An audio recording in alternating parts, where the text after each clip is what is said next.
Hello and welcome back to our channel. Hope you all are doing well. In this video, we will start a new topic, that is accounting for hire purchase transactions. So without wasting further time, let's get right into it.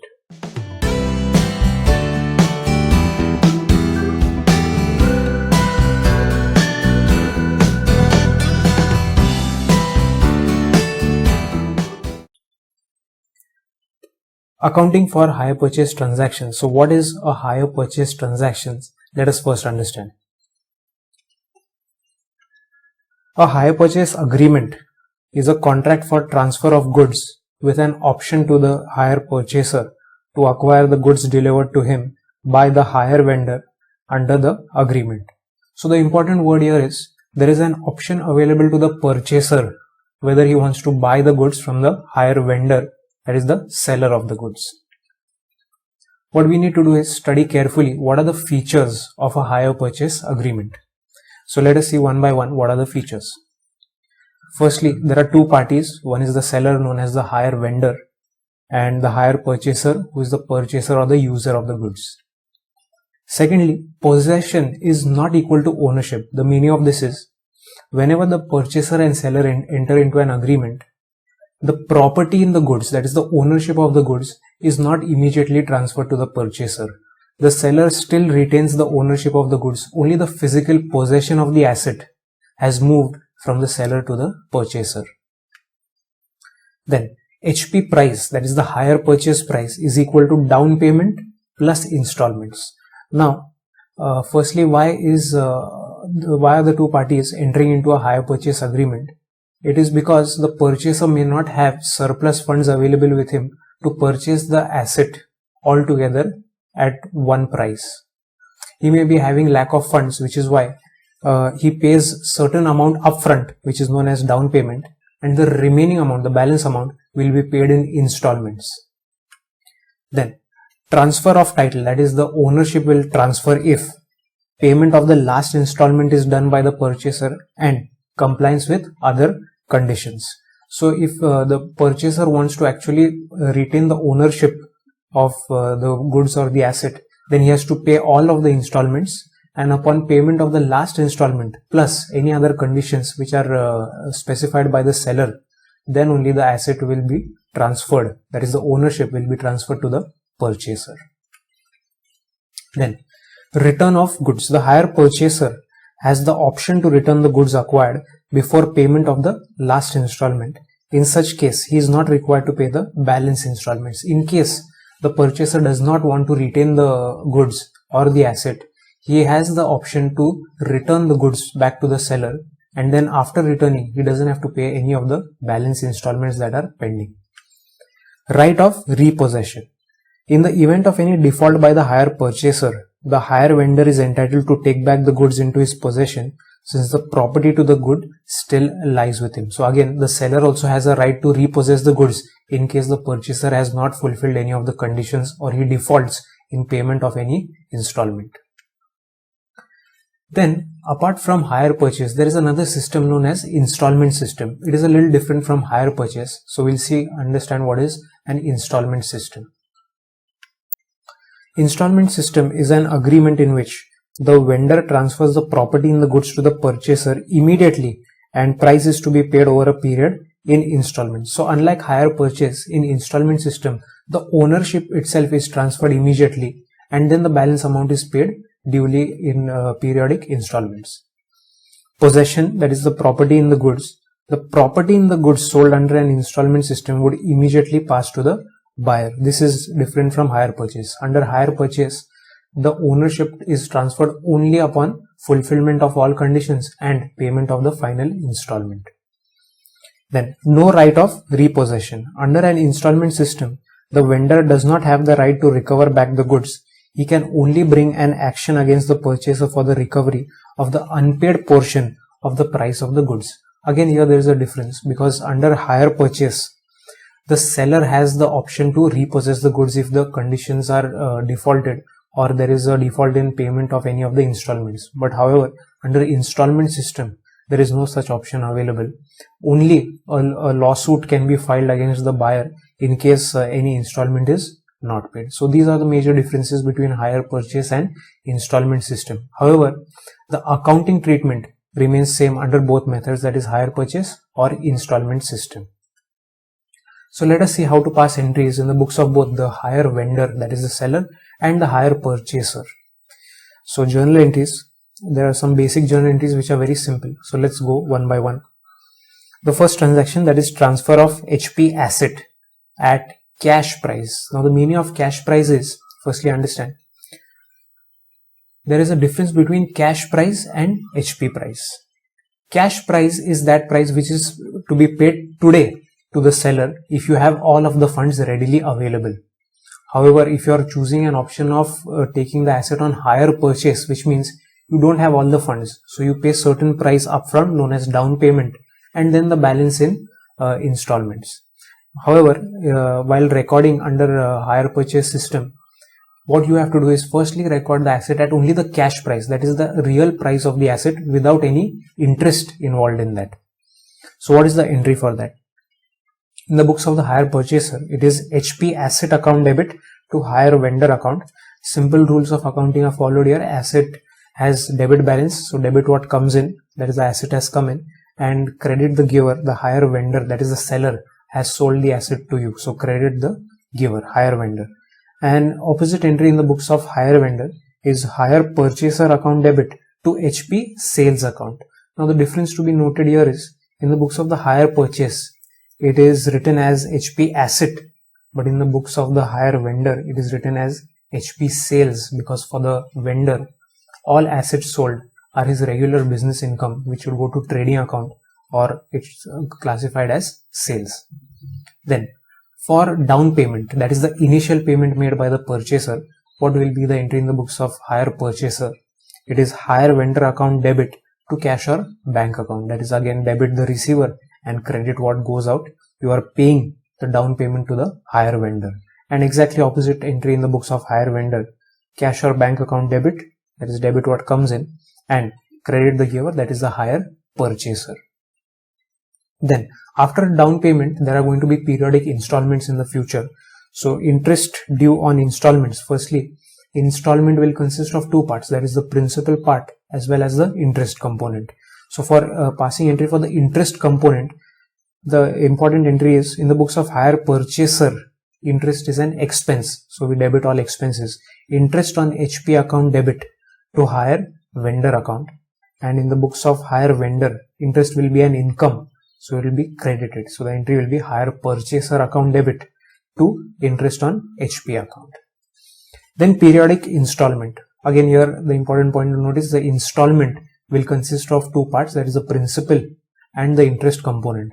But however, this installment that we pass the entry for will be a combination of both. So there will be both principal as well as interest included in this installment. It is hire vendor account debit to cash or bank account for payment, and in the case of hire vendor for receipt, it will be cash or bank account debit to hire purchaser account. So if you see, the entry for down payment and for the periodic installment is exactly the same. Then finally, depreciation of the asset at the year end. Depreciation will be provided. Now the asset is at the place of hire purchaser, so entry of depreciation will be passed by the hire purchaser, which is a regular depreciation entry, depreciation account debit to the asset HP asset account. And in the books of hire vendor, there is no entry because the asset is not at the hire vendor's place but at the hire purchaser's place. So these are the basic entries for hire purchase accounting, which are very simple, and we are going to pass them in the problems in the future. Now, another important aspect is how do you calculate HP price, that is the hire purchase price.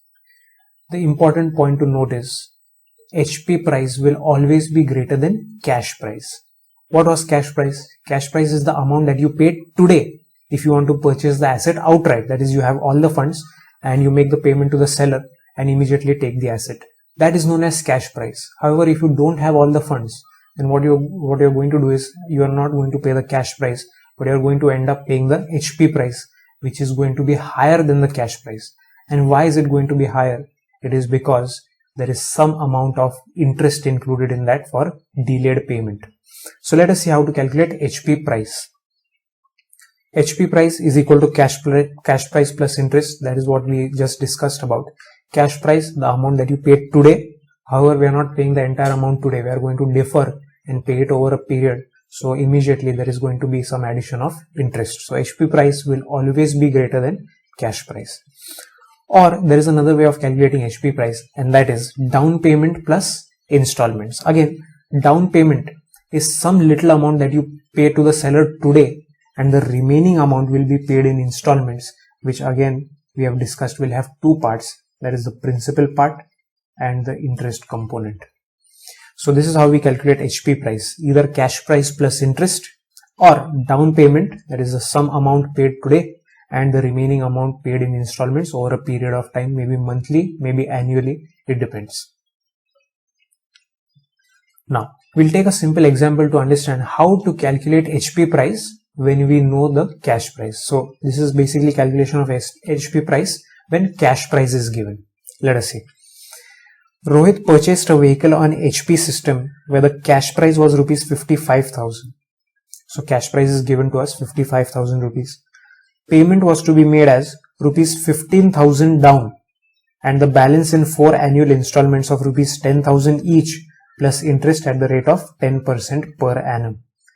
So what is the information given to us? 55,000 is the cash price. Rupees 15,000 is down payment. That is, if you want to purchase the asset on hire purchase, some amount will have to be paid initially at the time of entry into the HP agreement, and that down payment is rupees 15,000. And the balance amount will be paid in 4 annual installments of rupees 10,000 each plus interest at the rate of 10% per annum. So you are not only paying 10,000, but along with that you are going to pay interest at the rate of 10% also. So let us see how to calculate HP price in this case. This is the given information we have already discussed. Cash price 55,000, down payment is 15,000 and 4 installments of rupees 10,000 each at the rate of 10% per annum. Now what we will do is, to calculate HP price, we will prepare a simple table which looks like the following. Okay. Now understand, this table is very important. For all questions in the future, we are going to use a similar table to calculate whether HP price or cash price, whichever is missing, we will calculate with the help of this table. There are multiple ways of preparing this table. This is not the only method, but what I have found is this is the easiest way to understand how to calculate HP price or cash price. Now in this question, we are finding HP price because cash price is given to you. So let us see. The first column is installment number. Then we have balance outstanding at the beginning, interest, which is at the rate of 10% in this case, cumulative amount, installment amount, and balance outstanding at the end. Now we have the given information here. Let us see how to calculate HP price. What we will do is, the first installment will be nothing but the down payment. At the time of entering into the agreement itself, you are going to have to pay some amount, and that is the down payment. There we will write it as installment number 0. Because installment number 1 will be after 1 year, that is in 4 periodic installments you have to pay the balance amount. So we will write 1, 2, 3, 4 for the remaining installments. But for the down payment, we will write it as installment number 0 because it is being paid today. Balance outstanding at the beginning. Remember, we have to pay totally 55,000 was to be paid. There is no interest today because interest will be included in the future installments. So as of now, there is no interest in installment number 0. So cumulative amount is still 55,000 rupees. Installment. Now in the installment number 0, what you are paying is only the down payment, that is rupees 15,000. So installment is 15,000. So out of 55,000, once you pay 15,000, the balance outstanding at the end is going to be 55 minus 15, and that is 40,000 rupees. 40,000 rupees. So at the beginning of year 1, it is going to be balance outstanding at the beginning is 40,000 rupees, which is nothing but the previous closing balance. That is this year's opening balance, 40,000 rupees. Now what we are going to do is interest at the rate of 10% per annum is going to be calculated on this 40,000 rupees, which is nothing but the principal amount outstanding. So on 40,000, interest at the rate of 10% is going to be 4,000 rupees. So therefore the cumulative amount addition is going to be 44,000 rupees. 44,000 rupees. That is nothing but addition of the second and third column. Now what is the installment? This is very important. The installment is 10,000 but at the rate of 10% interest, including interest. So it is not only 10,000 rupees, but our interest at the rate of rupees 10% came to 4,000. So that will also be added in the installment of 10,000, and the total installment amount is going to be 14,000. Remember, this 14,000 has come as 10,000 is the principal amount, and interest at the rate of 10% we have already calculated is 4,000 rupees. So 10,000 plus 4,000 is 14,000 will be the final installment amount. And after paying the installment amount, balance outstanding at the end is going to be 44,000 minus 14,000, and that is 30,000 rupees. 30,000 rupees. Now balance outstanding at the end of year 1 will be nothing but balance at the beginning of year 2, 30,000. Same way, interest will be calculated on this principal outstanding, and at the rate of 10% that comes to rupees 3,000. Therefore cumulative amount has become 33,000. Installment. This time installment, the principal amount remains the same, that is 10,000 rupees. 4 equal installments are there, and out of that, first installment is done. Second installment is also of 10,000 rupees, but this time interest is 3,000 rupees. So the total installment, principal plus interest, will be 10 plus 3, that is 13,000. 13,000. And after paying the installment, the principal outstanding at the end of the year is going to be 33 minus 13, and that is 20,000 rupees. 20,000 rupees at the end of year 2. Beginning of year 3 also will be the same 20,000 rupees. Calculating interest at the rate of 10%, that comes to 2,000 rupees. Cumulative amount has become 22,000 rupees.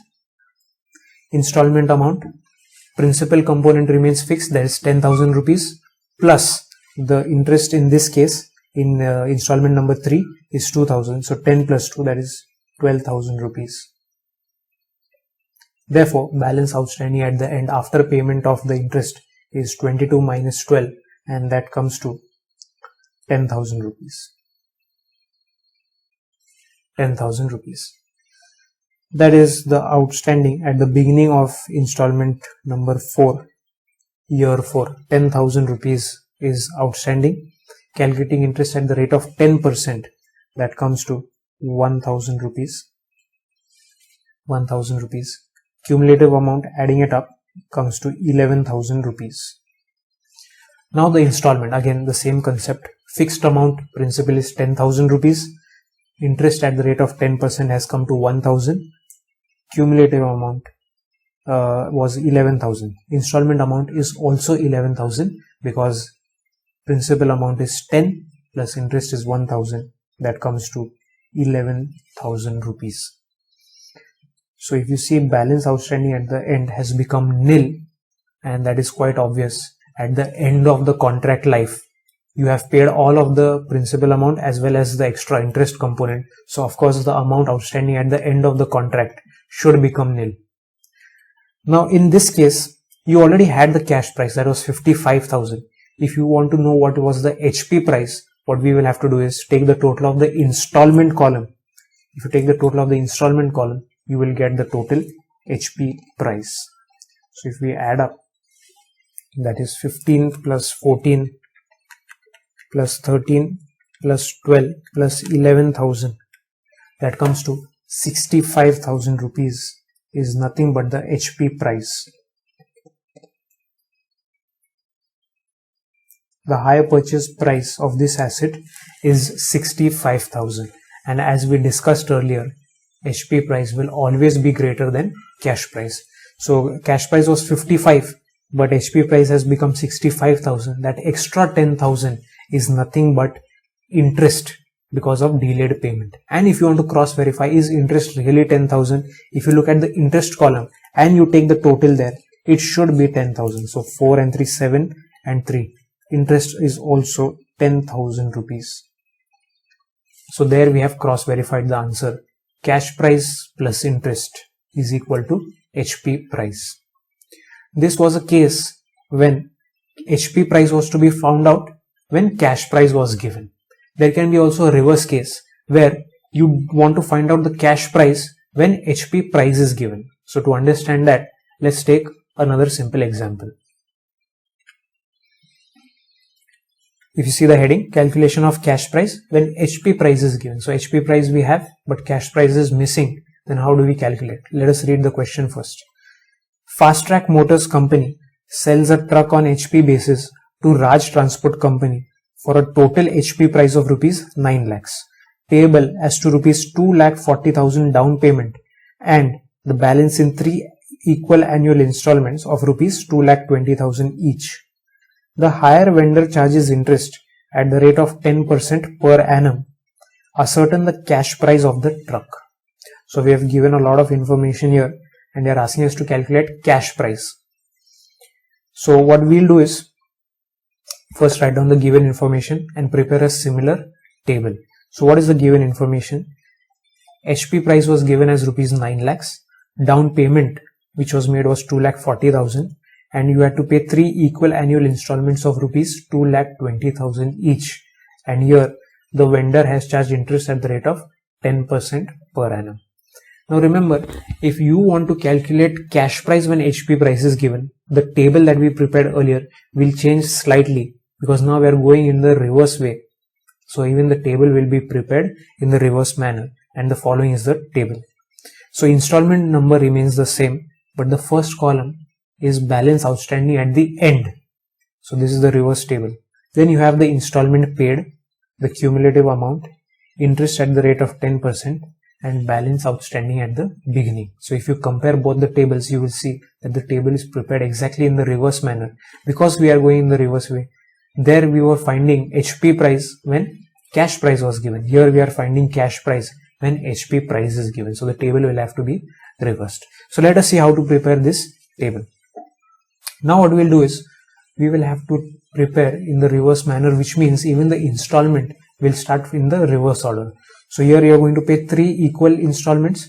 So we will start with installment number 3, then we will go to 2, then 1 and finally we will go right up to installment number 0.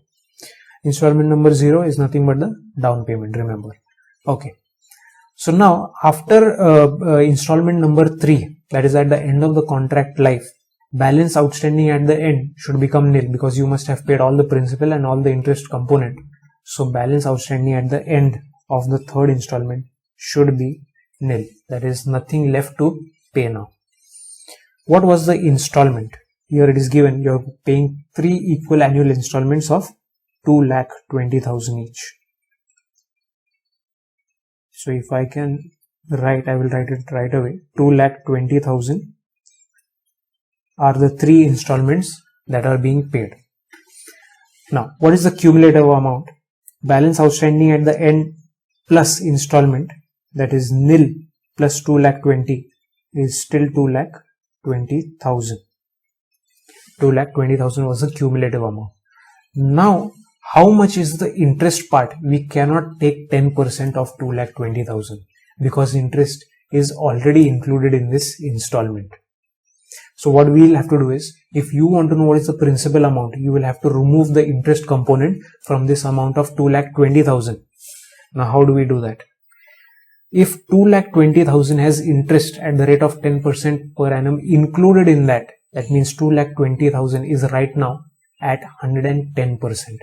So if I want to calculate, it will be 2,20,000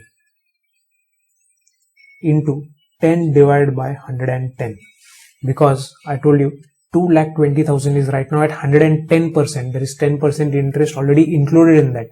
If I want the interest component, that is the 10% part out of that, it will be 10 by 110. Now this adjustment is done because, again, remember, we are going the reverse way. So interest was already calculated and included in this 2,20,000. We are only extracting the interest. So if I do that calculation, 2,20,000 into 10 divided by 110, the answer is 20,000 was the interest included in that. So remember, in installment will always have principal plus interest. We have extracted the interest component out of that, 20,000. So if I want to calculate the principal outstanding at the beginning, what I will do is deduct from the cumulative amount 2,20,000 minus 20,000, and that comes to 2 lakh rupees. 2 lakh rupees. This will be the balance outstanding at the end of year 2, 2 lakhs. Installment was 2,20,000, already written earlier, because installment was same, 3 equal installments of 2,20,000 each. So cumulative amount, that is balance outstanding at the end plus installment, has become 4,20,000. If you are trying to go in the reverse way, the amount is going to keep getting bigger, because after payment of installment, actually the amount should reduce. But since we are going the reverse way, it will keep on increasing. So 4,20,000 was the cumulative amount, which already has the interest component included in it. So again, in the reverse working, it will be 4,20,000 into 10 by 110 to extract the interest part out of this cumulative amount. So 4,20,000 into 10 divided by 110, and that comes to 38,182. That is the interest part, 38,182. Now if I found the balance outstanding at the beginning, what I will do is minus 4,20,000 minus 38,182, and you will get the principal part outstanding at the beginning, and that is 3,81,818. 3,81,818. Now this is the same amount that will be outstanding at the end of installment number 1, 3,81,818. Installment of 2,20,000 was paid. So the cumulative amount that was before paying the installment would have been 3,81,818 plus 2,20,000, and that comes to 6,01,818. 6,01,818. Same operation, this time into 10 divided by 110.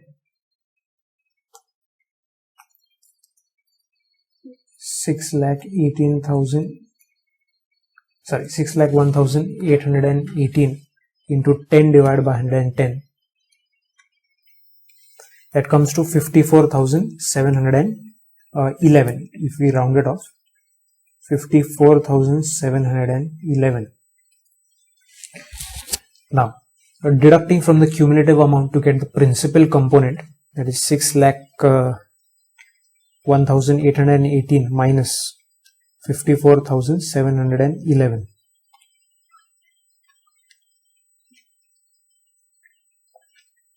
And that comes to 5,47,000. 5,47,107. Balance outstanding at the beginning of year 1 is nothing but balance outstanding at the end of year 0, that is 5,47,107. Now 3 equal annual installments of 2,20,000 are over, but in year 0, remember, there was a down payment made, and down payment in this case was 2,40,000. So in the installment column, you had paid 2,40,000 as installment. Cumulative amount has become, adding that to 5,47,107, 547,107 plus 2,40,000, that comes to 7,87,107. Will there be any interest in this? No. In installment number 0, only down payment was there, and there is no interest included there. So interest will be dash, and balance outstanding at the beginning will be nothing but 7,87,107. 107. What is the cash price of this asset? It is 7,87,107. Balance outstanding at the beginning of installment number 0 is nothing but the cash price. If you compare it with the previous table, you will understand cash price was our starting point there, and here cash price is our ending point, because we have prepared table in the reverse manner. This 7,87,107 is nothing but cash price of the truck. And that is how you calculate cash price when HP price is given, and we can also calculate HP price when cash price is given. So if you have any doubts, you can definitely call on any of these two numbers. That is it for this video. We will continue the remaining part of the chapter in the next video. Thank you.